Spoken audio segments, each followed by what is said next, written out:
CNN has obtained exclusive images showing the North Korea launches, and you can see the smoke trail following the rocket, which is believed to be a short-range ballistic missile. We're also learning Kim Jong-un gave the order of firing for this weekend's rocket launch drill. And this morning, state media confirmed that North Korea tested multiple rocket launchers, and Kim Jong-un observed and guided the drills in person. Despite this, U.S. Secretary of State Mike Pompeo still believes there's a path forward for U.S.-North Korea negotiations.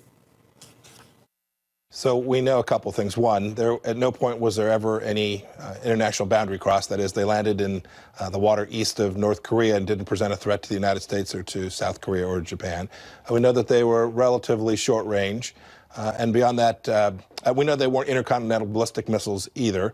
And beyond that, I'll leave the Department of Defense to characterize this when the further information arrives. We still believe that there's an opportunity to get a negotiated outcome where we get fully verified denuclearization. Chairman Kim has repeated that. He's repeated that quite recently, in fact. And so we hope that this act that he took over the weekend won't get in the way. We want to get back at the table. We want to continue to have these conversations.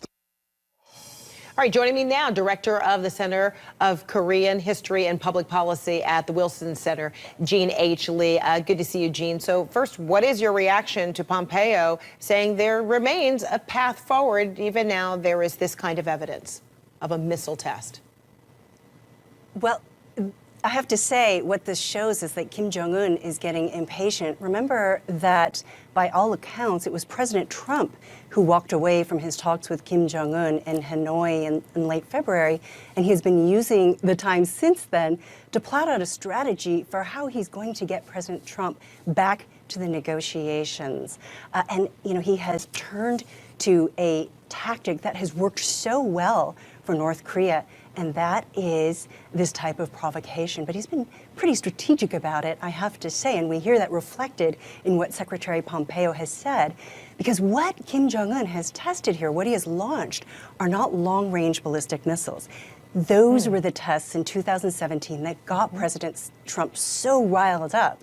So he knows that if he were to do that, that these talks could be scuttled. So he's been strategic in launching what may or may not have been short-range missiles. And he knows that that will get Pompeo's attention, that will get President Trump's attention without completely scuttling the talks.